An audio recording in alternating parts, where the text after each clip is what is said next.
JBN, we keep you informed.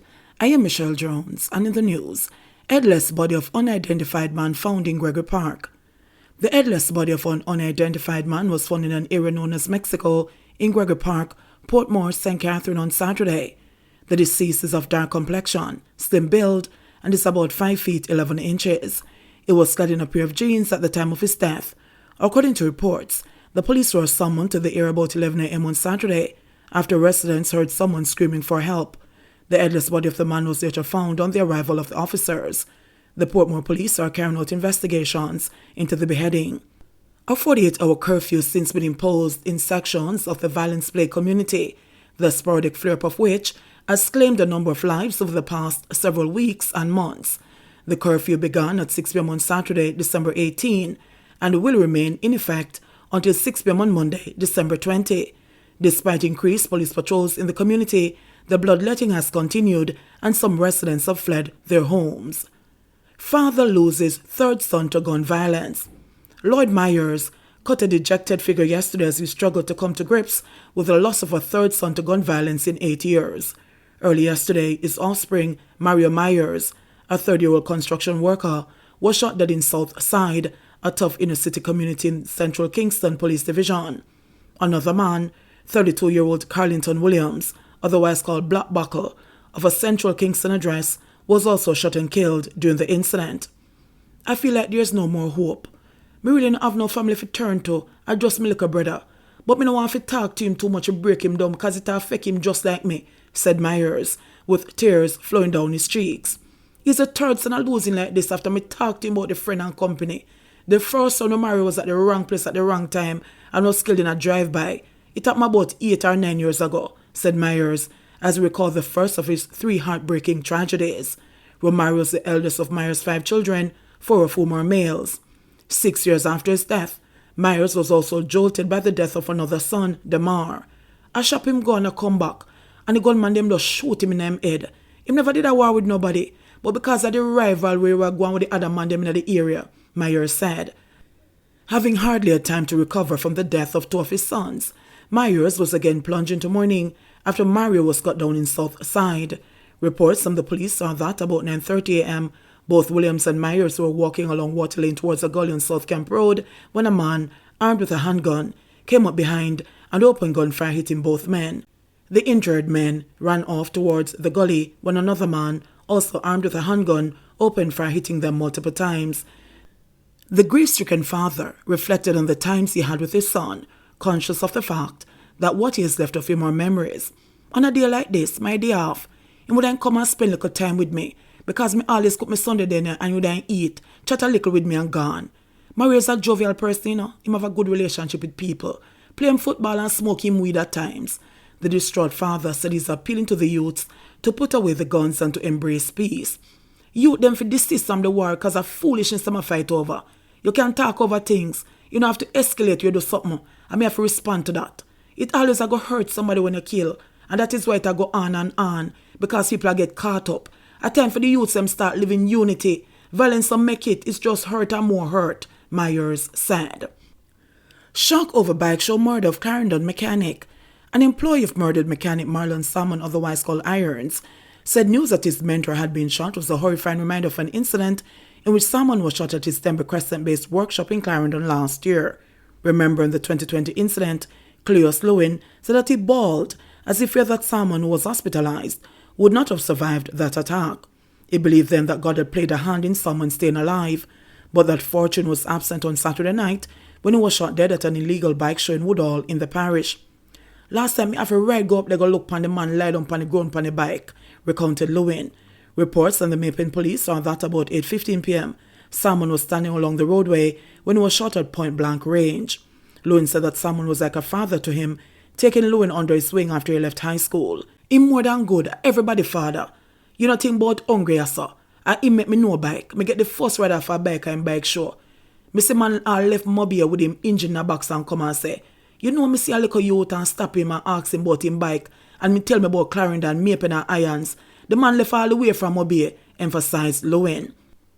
He also lauded Salmon for always encouraging him to tap into new work opportunities.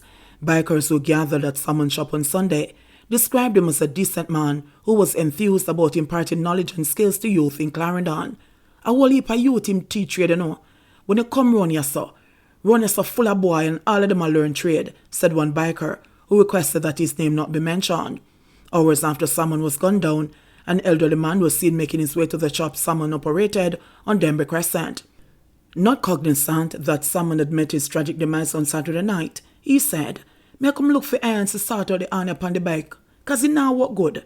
He was gutted by news of Irons' death, calling him the best bike man about the place, who was willing to extend the courtesy of delayed payment for services rendered. Bikers in Clarendon say the late mechanic was revered as a promoter of one of the biggest bike shows in the parish. One resident who requested anonymity said he was shocked to hear of Salmon's death. "He's a man with popular. The whole of Jamaica know Irons. He's a good youth to me. He fixed everybody biking in the community," he said. The incident is one of several party shootings across the country amid a government-imposed ban on entertainment events due to the COVID-19 pandemic. On Friday night, 6 people, including a 12-year-old boy, were shot at an illegal party in Manchester. A 24-year-old man was also killed at an illegal bike show in Kingston last month. Men who fired on police car in St. Bess get minimum 15-year sentence. 2 men were convicted of shooting up a police service vehicle in Black River, St. Elizabeth 2 years ago, were both sentenced to a minimum of 15 years each in prison last week. Mario Brown and Shakira White were each charged with illegal possession of a firearm and shooting with intent. They were sentenced to 20 years each on the 2 charges by High Court Judge Justice Martin Gale in the St. Elizabeth Circuit Court. However, both sentences are to run concurrently, meaning at the same time. The judge stipulated that the convicts should serve 15 years each in prison before being eligible for parole consideration. Reports are that on August 23, 2019, the police were conducting patrols in Black River when they spotted 2 men on a motorcycle, which was unlicensed.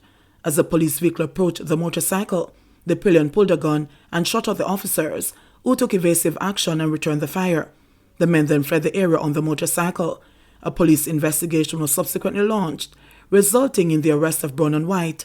They were later charged by the police. Fraser Price Pocket Rocket Foundation treats Waterhouse residents. The Shelley and Fraser Price Pocket Rocket Foundation treated hundreds of residents of the Waterhouse community to gift certificates and grocery bags on Saturday. It was the 14th year that the Olympian has drawn corporate Jamaica to assist the community that she grew up in, and this year the assistance amounted to approximately $2 million in cash and kind. The event was held at the Shelley and Fraser Price Resort Centre on Penwood Road in Waterhouse. Like it did last year, the COVID-19 pandemic restricted the usual fanfare. The recipients were only allowed to collect the items and exit the venue. From its start until 2019, the annual event included fun activities for children during the day, with food treats provided. Last year took the form of a drive-through delivery of packages because of the ongoing pandemic. Fraser Price noted that the gift packages will assist the residents during the difficulties caused by COVID-19.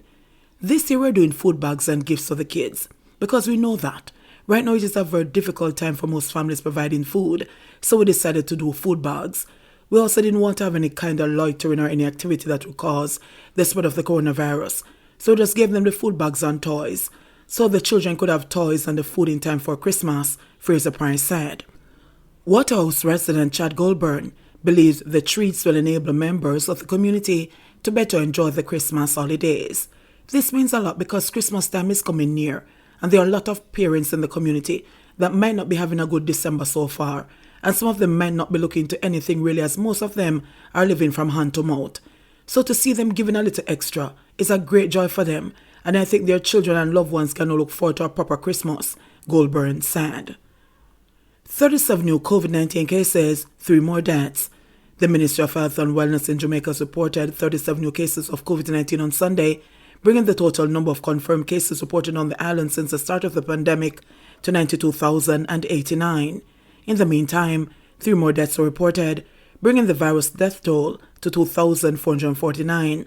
Of the newly reported cases, there were 21 females and 16 males.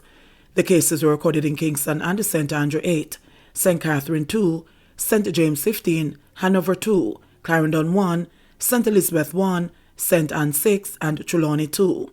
Meanwhile, the latest deaths are a 48-year-old male from Kingston and St. Andrew, a 78-year-old male from St. Mary, and an 81-year-old female from St. Mary. The deaths occurred between December 16 and 18, 2021. The country also recorded 143 new recoveries, bringing the total number of recoveries to 64,004. JBN, we keep you informed. Please remember to subscribe, like, share, leave us a comment, and click the notification bell to receive our daily news items.